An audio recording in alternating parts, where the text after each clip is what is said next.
Welcome to this week's episode of the First Moves podcast. This week we're talking to Max Prop, founder of Prop's Brewery, where he makes kombucha-based sodas. What started off as a college idea has now grown into a full-fledged family business.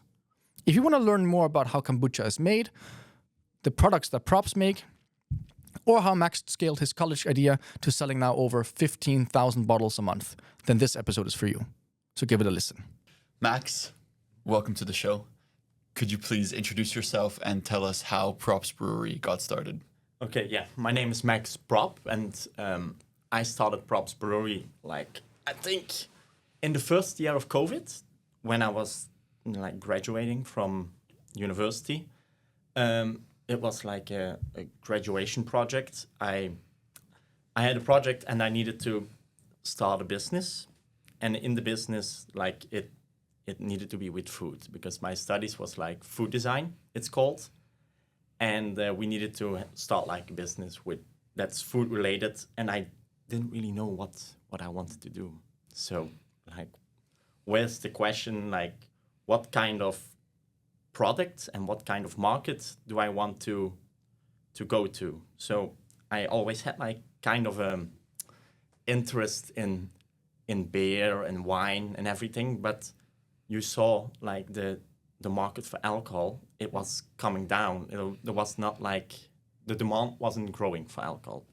So I already saw okay, there is a lot of alcohol-free beers, but do I really want to do that? There is a more mechanical process to making alcohol-free beer, so it's not the fully natural thing to make it. So yeah, I kept searching and I kept searching, and at one point I heard from a family friend, you should try look into other fermented sodas and kombucha in particular, because I'm also working with it for my skincare products. He has he's working for Intercos in Italy, and he pointed me to it. And so yeah, I started with it. And at the same time, my mom was also okay, can't you do anything with a drink that doesn't have all the artificial sugars, because I can't drink them for some reason, I don't know why.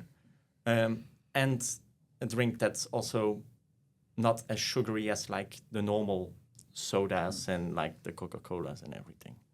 So yeah, that together brought me to the kombucha story. And because I already had that interest in in beers and brewing things and making things, I was oh, well, this might be interesting. And I started with it, and I think I first made 2 flavors with it for that project. It was some kind of blueberry with a gin kind of berry, and an apple one. And in the end, we kept the apple one for the actual business, and we added some cinnamon to it. But yeah, the other one didn't make it, because it eventually was to make it on a big scale, it was too expensive to make. So yeah, but yeah, that's how I got to it. And after it, people just kept telling me, oh, you should do something with it, make a business out of it. But it was COVID, so there was not a lot of market for it, because all the restaurants and all the cafes and everything, they were still closed. So we kind of started, and it was more trying things and everything. It was more experimenting at that stage. And when COVID really ended in when was it, 2021, something like that. Yeah. At the beginning of the year, we really we started to sell to restaurants and cafes and everything. But that also was, how to say it, a rocky start. It was of course, every restaurant and every cafe at that point is very hesitant to take on new things, because they all they survived COVID as a business, and then to really take on a little bit more expensive product for them to to buy, it was like, no, for now it's too expensive for me, or I'm not going to try new things for now. So that was like a lot of answers we got from businesses like cafes, restaurants, and everything. So at that point, but eventually we found ones, and then you see when it's going well there, others also say, oh, I also want to try that for my place, for my restaurant, for my cafe. And yeah, in that way we kept growing. So it's like eventually a very natural growth we had from that start. So Yeah. So do you notice now then that after COVID, we're quite a bit after COVID now, has it stabilized a bit more now that the restaurants are more likely to say, yes, we'll take on something new? I think in general, the product also got more, like, it became more popular. When we started, people didn't really know it. And now it's more common. You can also find it in the supermarket now and everything. So a restaurant now says, oh, yeah, I like it. I like kombucha. And then they try and they're like, oh yeah, I want to sell this. So also getting a new restaurant to sell your drinks now is way easier than it was before, because they already know the product often.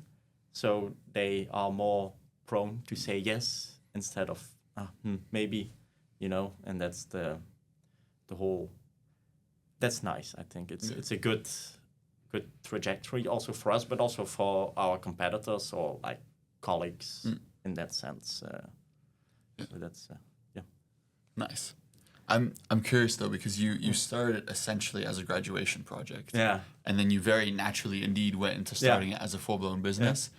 But what kind of led you to realizing, oh crap, this can actually be a business that I could start and really pour my time and energy into? Because you also need that mindset to kind of push through the headwind that you had during COVID. So what kind of things really made you believe in the idea? I think first of all, it was like, I always wanted to start something for myself, because when you for like the uni, I did a lot of I worked for a lot of other businesses, and you took projects on there. And then often when you come there and you make something for them, you make a new product for them, they're like, yeah, this is what I want, but maybe I'm not going to work with it for now, or it's something for the future. Like, you give them advice, but in the end, for you, it feels they don't do much with it. And then you're like, oh, well, I think different about it. So I always was a little bit like, I think I might want to start my own business. And besides that, I saw a really upcoming market, because before COVID, like, I traveled a lot. And in every other country, you already saw kombucha, and you already saw a lot of other, like, more craft drinks, like we like to call them. And then you go to a store here, or like a restaurant, and it's all the same. So I was like, yeah, maybe there is a market for it. And from there on, you just need to believe in yourself and think, well, I can do well. And from there on, it worked out like it did now. So that's a good... Yeah, you never really made me think too much about the Dutch menu card around drinks, but it's always just the Coke, the Kosses, the Fanta, the iced tea. And then, indeed, when you go to places like Germany, you already have so many more craft drinks and things like this as well. There's a lot more variety in what you can get. And over here, it's a lot the same. Copy-paste. Yeah. Just one big brand, and that's it. Yeah, exactly. Yeah.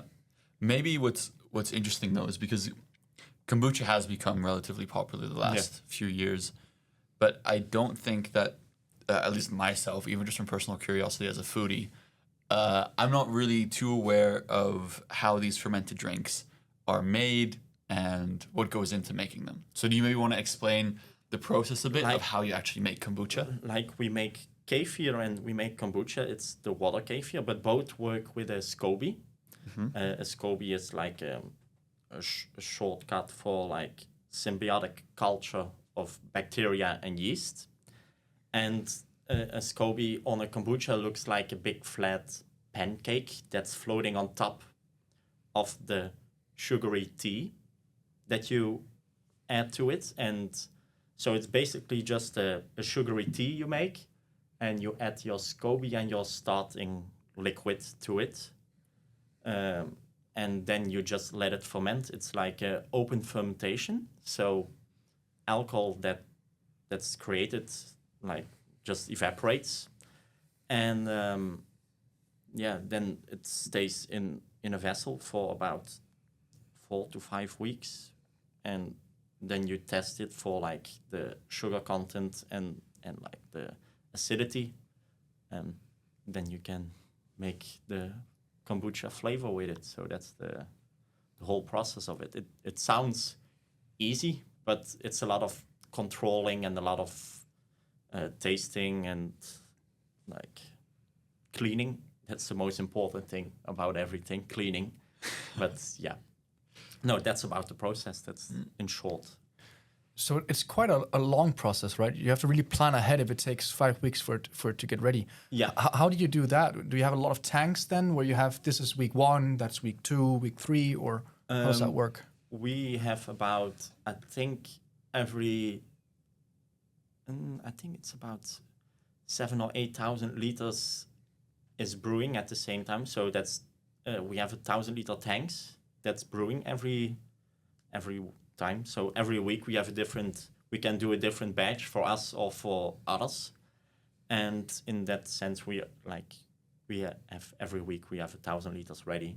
So, and even if we have a shortage, you can split it. So 500 liters of this flavor, 500 liters of that flavor, or 1,000 liters of this flavor. So it's quite flexible. And if you if you let it like ferment longer, it becomes more acid, but then you can dilute it a bit, so you have more, or you can use a little bit more for the next batch, because you need to take 10% of the liquid of each batch to create a new fermentation. Right. And is that the starting liquid you mentioned before? Yeah, that's before? the starting liquid, and you add the SCOBY to it with new tea. Yeah. And that's how you start everything. And is it the same SCOBY you use then for every time, or do you start like on a new one every time you start a new every batch? time, like if you're like a hobby brewer, you can use the SCOBY, and every time we will create a new layer. But we often, after 1 or 2 times, we throw away the SCOBY because it's too big, and like if you make 1,000 liters, it's a pretty big pancake you have over there, and then it becomes very heavy.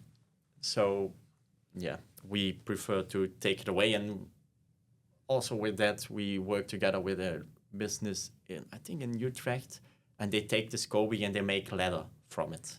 Whoa. Oh, So they That's super cool. Yeah. As well. They make like a artificial leather from it because they found a good project with it. So I think they are doing well. Yeah. Fair So enough. that's How does the process actually create the flavor? Because we're drinking props right now. yeah. And there you do get a bit of like this fermented flavor. You do get some acidity, like you said. And I looked at the sugar content, and it's 4 grams per 100. Yeah. But it tastes sweeter than that, in my opinion. It's not overly sweet, No. but maybe it's the acidity or something like that that's doing I it think for me. it's the acidity, and often in other drinks, you don't taste the sugar because they make it super, like they turn up the acidity. For example, in a Coke, it's the same as lemon juice in acidity, but they add so much sugar, so you don't taste it. Oh my God. That's why you can't clean, for example, your coins in Coke. I thought it was the bubbles that did that. No, it's the acidity. Whoa. So that's how Okay. it works. okay. I did not know that. I did not know that. No. I knew there was a lot of acid in it, because also like the story about putting a tooth in a Yeah. Coke, and then the day after the tooth is gone. Yeah. I knew that was about the acidity, but I didn't know there was that much acidity in a Coke. That's crazy. That's crazy, yeah. Okay. It's all about making your drink like the expiry date as long as possible in the future. So that's why they do it. Fair. So then to get the acidity and everything right in props, there must have been a lot of trial and error and trying to get to the correct one in the beginning. Yeah. How did that work? Just testing, and every I had like all these glass pots at home because I didn't have like the stainless steel ones because they were too big for like what I needed to make. So I had like a lot of glass like jars and pots and everything, and I would just brew kombucha in all of them, and each one had like a different sugar content in it for the starting of the fermentation, and like how long they would brew each time. So that one had so much sugar and would brew for like 2 weeks, and the other one would have a little bit less sugar and would be brewing for longer. Like, and each time with each brew, you would change a parameter, and then, yeah, in the end, you come to your most preferable recipe, I think. And we use the same base for every drink, and then we add the flavor. Yeah. Because people don't like it when you already also ferment the flavor in your kombucha. So, like, you know how fruit smells when it's getting fermented. So that's not what people want, and it's not nice to smell. So you create a base and then you add extracts, or you create like a flavor extract, or how does that work? We use real fruit juices for everything. And we try to get most like of them locally. So, for example, the blueberry one, we get blueberries from Horst in the north of Limburg, and we make a juice from it, and then we add it to the kombucha. So you kind of make a syrup with it, and then it's like how drinks work. It's always a syrup with like a watery base you add to it to create the drink itself. And that's also how you sterilize the blueberries. So Yeah. you get some shelf life. Yeah. Each drink is sterilized, so it's. You sometimes hear people who make kombucha at home where they kind of open it and then it says boom. Yeah. You also sometimes hear about beers that are getting recalled because the beer bottles, they actually end up exploding because there was fermentation still going on once they've been bottled. With kombucha, is it that when you take the SCOBY out of it and you guys bottle it, is the fermentation then done? Or No. is there a chance that it happens again? It can happen again, and that's also a mistake we made in the beginning, because sometimes people ask us, "Oh, is this drink like pasteurized or not?" Because when you pasteurize it, it kills all the bacteria, and then it also stops the fermentation. Yeah. And that's a mistake we made in the beginning, because it sounds very romantic to have like all the good bacteria and everything, but we very quickly we noticed that restaurants and bars, they don't have like enough space to put every drink in a cool spot. So I think with one of the first batches we had, and we didn't like pasteurize it, people like a restaurant got it, and one bottle said poof. So it kept fermenting inside of the bottle, and then the pressure is too high when you open it, and then it says it exploded. So lessons from the early days. and that's also what happens sometimes with beers and everything. Yeah. Then the pasteurization part didn't, for some reason, didn't work well, and then there's still bacteria living in it. So then they explode. I think also I can imagine that the process of refining the fermentation process in itself was quite a lot of testing and work. But also the flavors you guys sell, the ones that are here today, but also, for example, the apple one you named before that I've drunk in some restaurants here in Maastricht, they're quite unique. They're not like a normal thing like blueberry with thyme, or there's like chili pepper in this one. Yeah. So what goes into the process of trying to like come up with these flavor constellations? Oh, that's actually something that happens pretty natural, to be honest. Like sometimes I see a flavor and then like, oh, I want to do something with this kind of fruit, or with this herb or this spice, whatever. And from there you start, and then I begin to add layers to it. So you start adding, you can try, for example, with the thyme, we tried rosemary. It's nice, but it doesn't really give you the mouthfeel I'm looking for, because we aim with every drink you should get a different mouthfeel, like different like sensation, and that's also why we have the different flavors, because we think every flavor should have like a different role in the whole line we have, like in the whole assortment.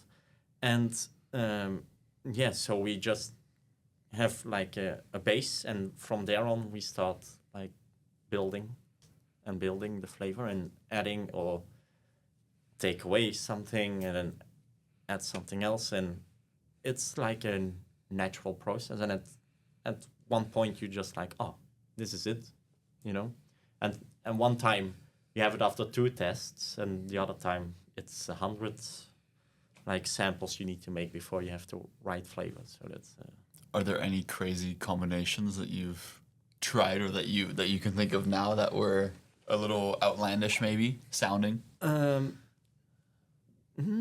Maybe I don't. For me, like nothing really is outlandish, but it's like we have like that bergamot with pink pepper, and then also cardamom with it. So for a lot of people, that's special.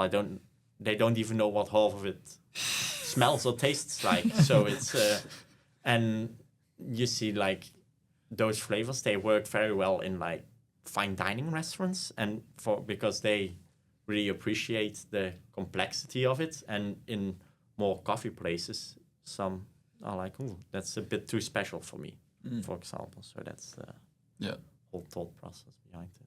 But I think, I've tasted them as well, and they're done very palatability. That was a palatability? No.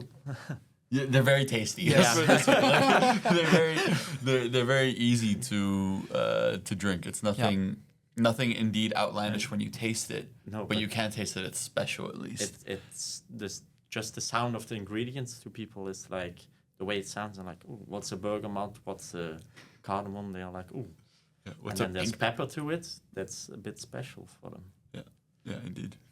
So it started as an idea at university or at school. Yeah. And then now it's a family business. So you're running it together with your sister Brit, and you've had a lot of support from your family and friends. How is it actually running a business with your sister? I get that question a lot. I think it's very nice because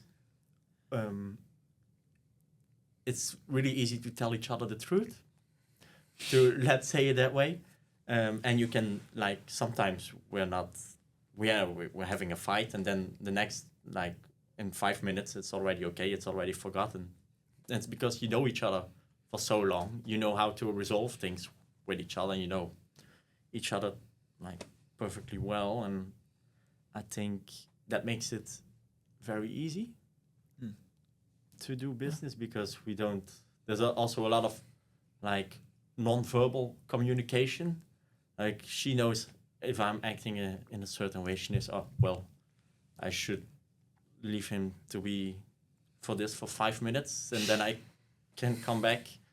And she also knows when I don't like things and everything, or when I really like things, and it's vice versa for me. So I think it's easy. Yeah. For some people it might be hard, but for me, personally, it's very easy to do. Yeah, I think it comes down also to the relationship you have with your sister, right? Because I know people that have a hard time because both they're like, every time it's like fighting, and then you take it home and you're still fighting when you get home or when you have a family dinner. But if that really works, then that's amazing. Yeah.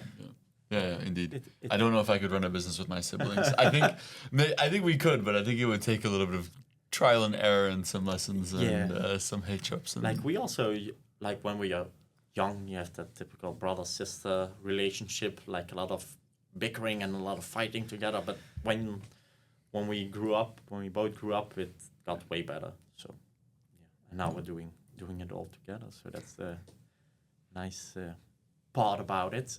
And it also gives us a good, like, how to say it, separation in what we both do. Like, I do a lot of, like, producing, a lot of, like, sampling for other businesses. Like, since I think last year we got like the second part of our business with it. So since then we also produce for other brands and businesses, and I do all the sampling for them and creating the new flavors for them and everything, and she does all the things you see for the website, the contact with everyone, and for us it works very well in that way. So there's like a clear separation in what we both do within the business, so that also works nice for us. Then you're not stepping on each other's toes the whole No. time and No. running around the production facility saying, "Damn it, Max, I already did this." And No. well, shit, come on. No, we have a clear. It's clear what we both need to do, so that also helps. it works well. Yeah. I think that's definitely one of the parts that it works so well as well, because I've also heard from people that where you say they step on each other's toes all the time, then that's when it goes wrong. Yeah. Yeah. Yeah. Yeah. We also do, like, for example, production. We need to do it together, like making and filling the bottles, because the machine we have now, it takes two to operate it, and we do it together. But when we did that together, then we both can take our own part on again and go on. So that's. I think also you just touched upon it. Yeah. You recently launched, I think what's been coined props production. Yeah. So where you produce drinks for other companies. Yeah. What was the motivation to do this? Where did that idea come from? It was more like of a.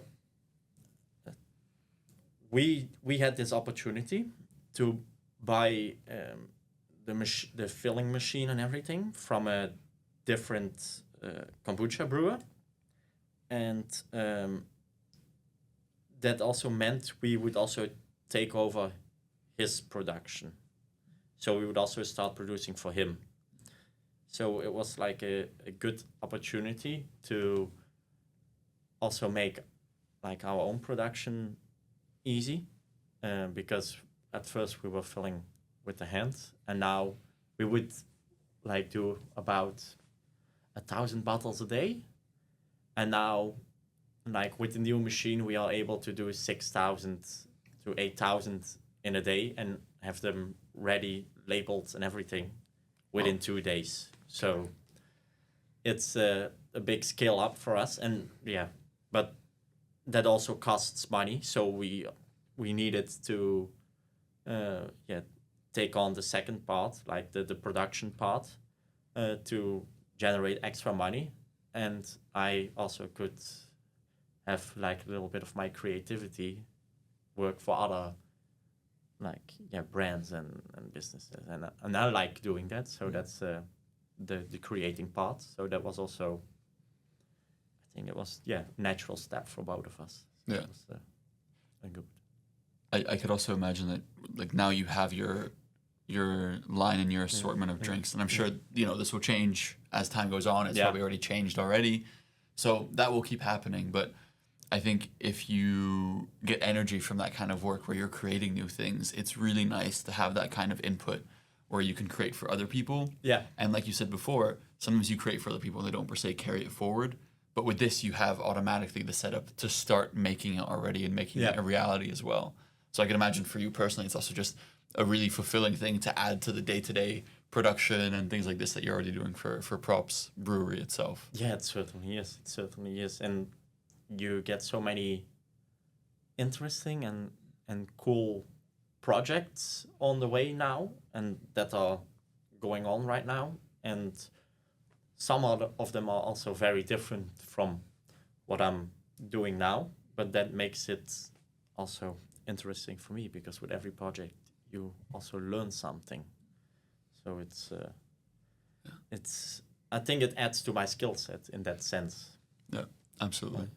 So that's And what kind of drinks are being made? Is it then it's more than just kombucha that you're making with Props production, right? So could you give us an idea of what kind of things you're making? We are currently also working for a Turkish franchise, and they are very big in Turkey themselves. So they have over 270 franchises in Turkey, and they are now expanding to Europe, and they are famous for their börek, and now they are starting that franchise in Europe, and they have this lemonade they sell with it. So we are making the syrup for the lemonade, because they have in all the franchises they have this machine that people can like tap a lemonade. So we are making the syrup so people can tap the lemonade in all the franchises they are going to start in Europe. Next to that, I'm doing alcohol-free rum for a brand that's called Mates Rum. They are from, I think, Delfzijl.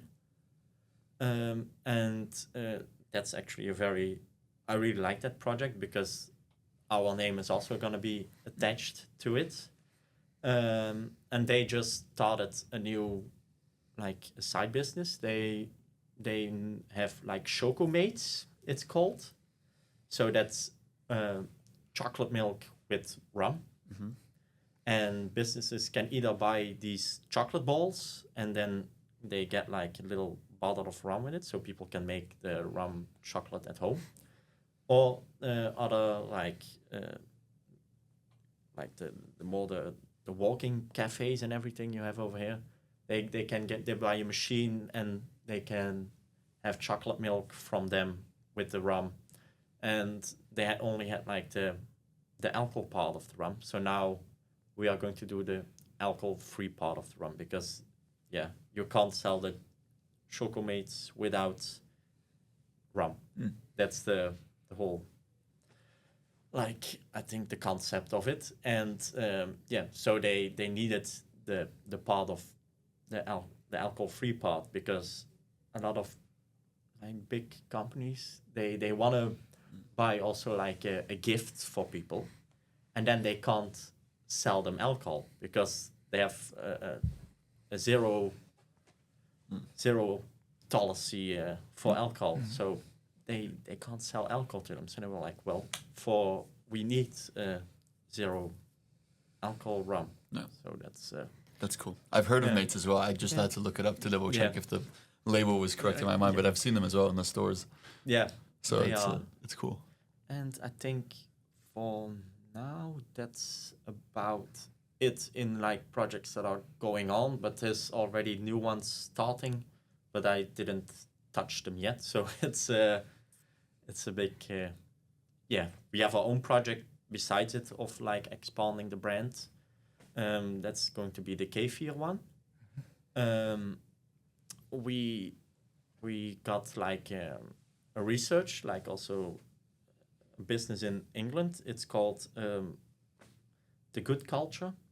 They are, like, they help kombucha brewers and, like, soda makers. They have a lot of knowledge about brewing for businesses, if you're a bigger business. And they did a research, and people actually liked acidity. They tested acidity in the research, where people liked the acidity of the kefir over, like, the normal acidity of a Coca-Cola. That's normally they made acidity, I think, with citric acid. So they preferred the kefir acid above the citric acid and above the kombucha acid. So now we're going to start, like, a whole new line with the kefir, because I think it's also our future, like, a view we have for the future, that we can give our restaurants and cafes that are already a customer, they don't have to go to a different one for their cola, for their lemonade, for their everything else. So that's what we're also working on now. Cool. To get the whole range for businesses, so they can get everything from us. That's very cool. Yeah. I would love to see that. Yeah. I'm quite intrigued to know what the process is like. Like, let's say Stan and I, we want to get our first moves drink or something. Yeah. And we want you to produce it. Would we come and then say we want this kind of flavor profile, and then you go to work with that flavor profile? Or do we just kind of say, we want this drink, and you kind of let your creativity go and figure out what would taste nice? It depends, because, for example, the guys from the rum, they were like, okay, we want to have this flavor profile, but other times there's people that come like, oh, I want to have a kombucha, but you can do whatever with it what you want. So it's very different than what people want. I just need to try and give them good enough samples every time for like, okay, to also see what you like and what you don't like. You know, because in the end the customer is king. And so if you would come to me with that question, I would start working, and then I would slowly start to like, okay, find out this is what he wants and this is what he doesn't want. Yeah. And then in the end, you can work towards something that works for you. So that's the... And what about kefir? Because now you've piqued my interest. We learned about how kombucha is made, but what is kefir? You also said water kefir before? Yeah, it's like there's two different kinds of kefir. One is milk, and you already often see it in the supermarket. It's like a yogurt kind of substance. And there is also the water one, and I think since a couple of weeks now, you can also find it in the supermarket. But it's very, in my opinion, it's very watery. But kefir is almost the same as kombucha.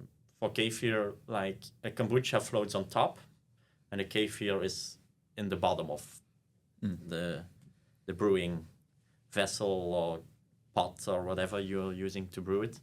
And it doesn't use tea. So it's just sugary water, and it needs a fig and some lemon, and that's it. Okay. So you have a very neutral base. Right. That doesn't taste like anything, to be honest. So it's a very... you can go a lot of ways with it. It's like a very, easy product to work with. Only to brew it is a bit harder. Yeah. It's a very fragile fermentation. It needs a lot of precise circumstances, and it needs to be constantly the same, or it's different every time. So it takes a bit more work. And that's what we're working on now to get it right. So, yeah. I'm curious because you gave us a little bottle of sample. kefir, a little sample. Yeah. So I'm curious to try. And when it comes in stores, yours. Oh, Yeah. you have to And you compare already know notes. it. That's also why you give it away, so people already learn the flavor of it. Indeed.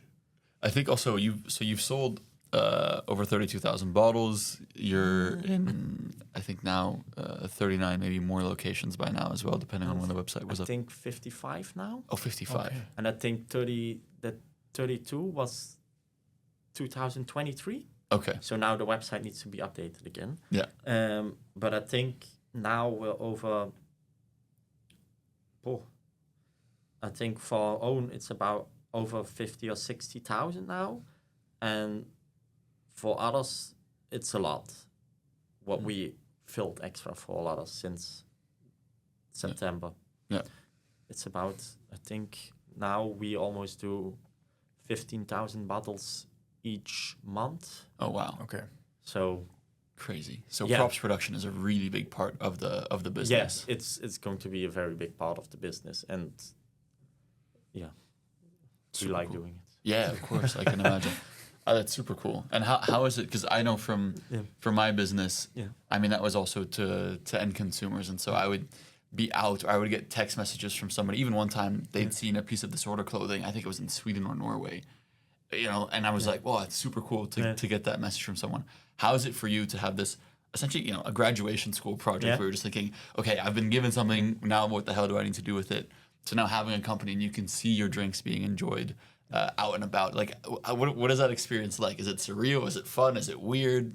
How is it? I think in the beginning it's fun, and now I think at some point, to be honest, it becomes a bit normal because you've seen it now so many times, and then I remember at the beginning you're like, oh, the lady next to me, she ordered one of our drinks, and you're like, oh, I'm curious what she thinks about it. But now it becomes so normal that people or friends that first didn't like it now also like it. So that's how normal it became. And yeah, I think it's just a good feeling that people enjoy your drinks, the things you make, and that gives confidence for the future, to be precise in that. I can imagine. I think it's a good thing that it's become normal, maybe. Yeah. Because then you can build on that. Yeah, because people, at first they didn't know it, as I said before, they didn't know it, and now it's becoming more, they didn't want to drink it because it's like, oh, it's one of those hipster drinks from Amsterdam or something, you know?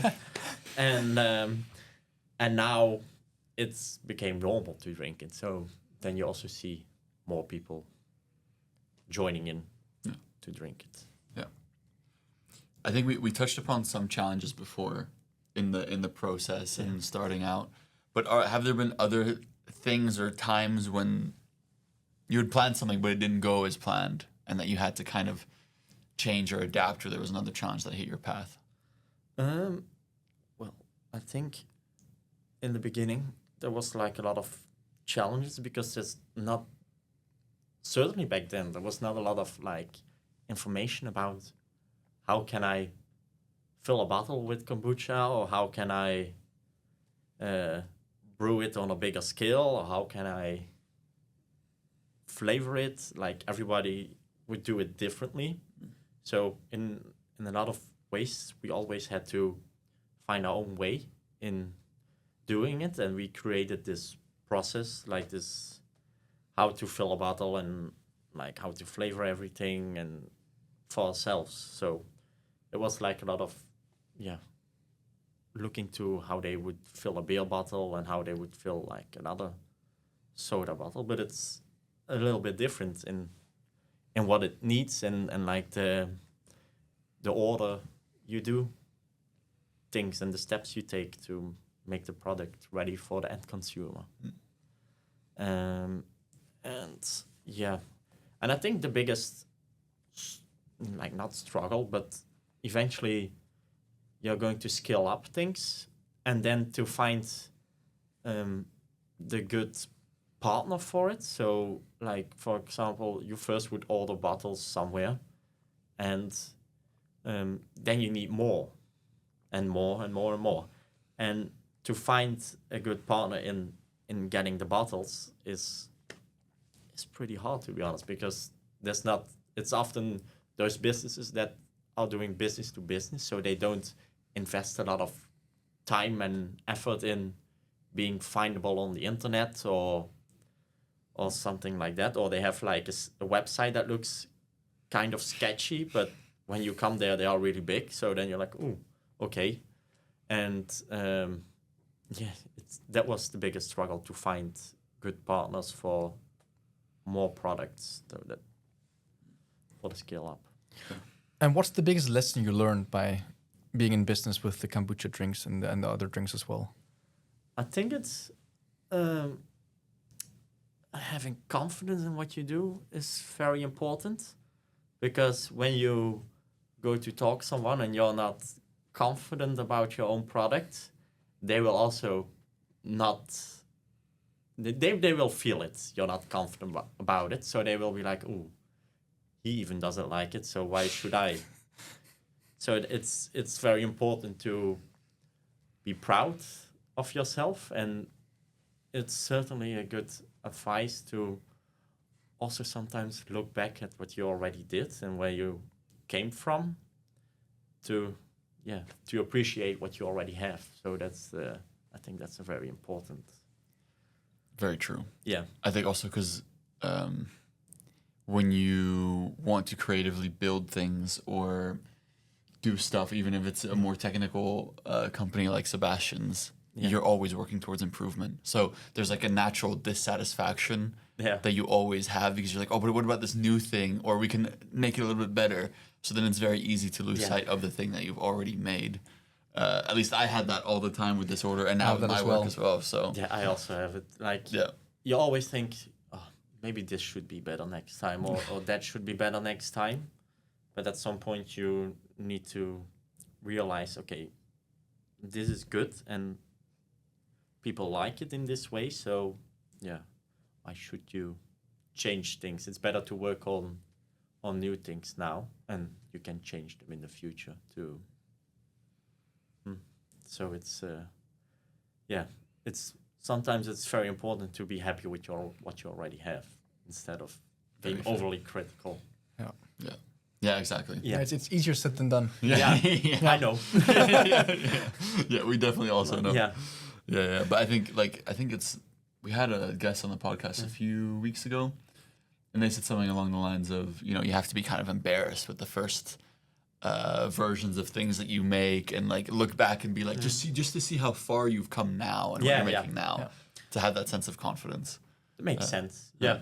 Like, I don't know, Yeah. you probably have some first kombucha batches in your Yeah. jars that were awful. Maybe.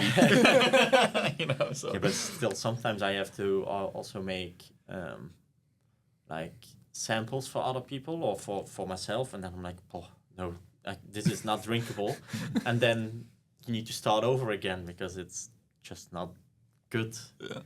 And sometimes, like for example, with the rum, when I sent them the samples, I was very, like, how to say it? I was curious, but I wasn't entirely happy with where the project was at that moment. And I did send them to them, and they were like overly happy. They were like, oh, that's already way further than we thought you would be. And I was like, oh, well, but I didn't really like the flavor yet. But sometimes, like, I always want things perfect. And it wasn't perfect at that time yet. So you're like, well, you already had ideas to do it better. I think that's often the case, but you weren't there yet. So yeah, that was like a big learning lesson also for me, like a big lesson, because they don't know where you're coming from and where you already are. So they were already very happy with like what I had, and what I had was already very good, but it wasn't, in my opinion, was just not yet there. Right. Yeah. And there's always that time delay. I guess. Especially maybe if you're more in the, I mean, maybe not with the rum, but in the fermentation business, I could imagine there's always a bit of time delay, but yeah, that's true. Yeah. Just be happy with what you have already, and it's fair enough. So how are you planning on growing props now to go cross-border and to become bigger in the Netherlands than what you are right now? I think a big part of it is now like that we already have the bigger production facility than we had before. So that's already to get the right partners to distribute it through the country is already, they would ask us, okay, so what's the production capacity you have, and like how fast can you deliver us new bottles if we need them? Now with the bigger production facility that we have, that's already not an issue anymore. So that's one step we take. So now we are looking for the right like partners to distribute it through Amsterdam and the bigger cities. And then the other part we have is the other drinks, the caviar ones. That's how we think, especially in the future, with the less sugars, the natural ingredients you have in it. That might be a good like substitute for the current drinks that are on the market. And for the rest, I think after that we want to see, okay, first Belgium and then Germany. That might be an interesting market for us, but I think Germany is on hold still. First Belgium, and then we can grow further, step by step. You can't dream too big at this point. So yeah. I think that's a good thing that you say also. Like, it's not about not dreaming too big, but taking it step by step, not rushing too quick, because that's also what you see. Some companies, they go in and then they go like France, Luxembourg, Belgium, Germany, and then it goes too quick all of a sudden, and then you can't follow with the scale up, and that's that's an important part of Ville's business, knowing when to really push and when to just say, okay, we go one country by one country. And doing it half-assed, maybe, where you're just kind of like, okay, we'll do 6 countries, but we'll give them each, a tenth of our attention because you have things inside the company to do, and then you can't keep track of what's going on. Yeah, and I think if we grow that big, then there's also the part of like employing people and everything. Yeah. So that's also a part that we first need to like find out how it all works, and if you find the right people, like you first need to find the right people. So yeah. It's also sometimes a lot of other like entrepreneurs, they tell me, wait as long with like employees. Just try to keep away from employees as long as you can. But at some point you need them. Yeah. At some point you need them. Yeah. So it's absolutely. Yeah. And then it's just an important part of onboarding the right people, because so that you avoid someone who comes on and is there for a month and then is sick for the next 8 months, and you have to pay them for the salary. I mean, they can actually get sick, right? But there's also some people who play on it. That's a difficult part. Yeah. Many horror stories. But it can also be a very fun part, right? Because then you're actually really growing the company at that point. Also many success stories. Exactly. Stories both ways.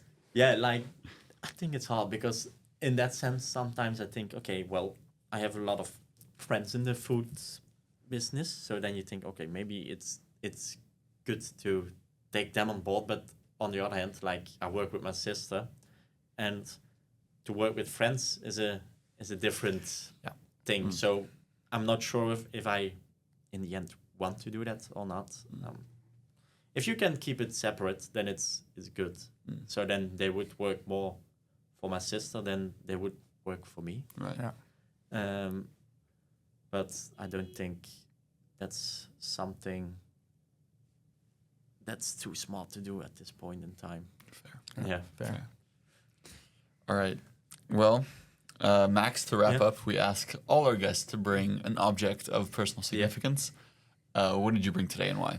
I brought this beer gun, it's called. This is the thing we used till last, I think it was September, to fill our bottles.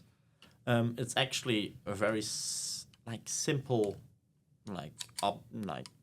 part of machinery, how to call it. But actually, this part goes into the bottle. You would first then spray it with CO2 to flush out all the air to prevent oxidation of the drink, and then you could fill it.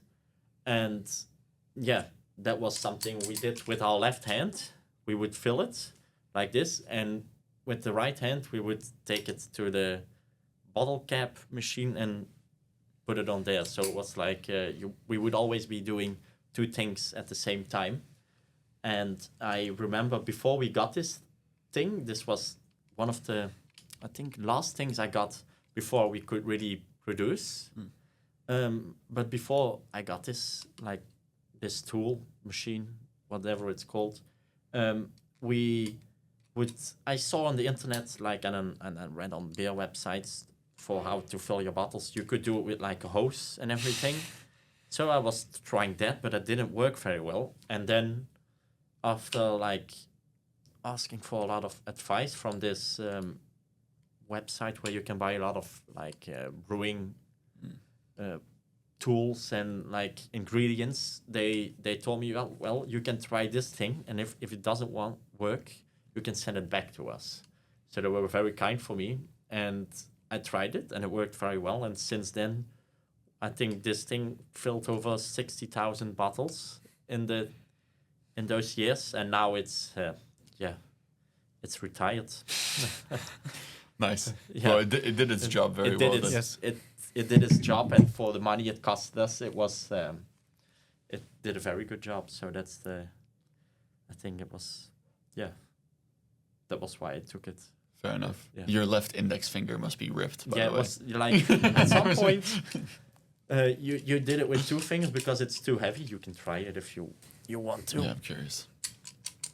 Yeah, I can imagine if you do 1,000 of those a day. It's Nice. Yeah, okay. 1,000 times. That you're gonna feel in the arm. Yeah. Nice. I feel like an assassin. Yeah.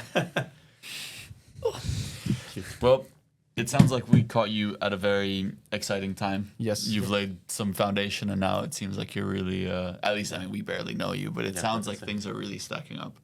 So super exciting. I hope to see Props as the new healthier alternative to cola and Fanta and things like this. I hope it too. Yeah, that'd be fun. Thank you so much for coming in today. Thank you. No problem. Thank you for your time, and I look forward to drinking more and more. Yeah. So do I. Yes. Thank you. All right. Thanks, Max. Thank you very much for listening to that episode of First Moves. If you want to connect with our guests personally, make sure to follow us on LinkedIn at First Moves. We also have an Instagram called First Moves Podcast. And lastly, if you could take a moment to leave a review, it helps us make the show better for you, but also helps us get even better and more insightful guests over the long run. Thank you very much and have a great day.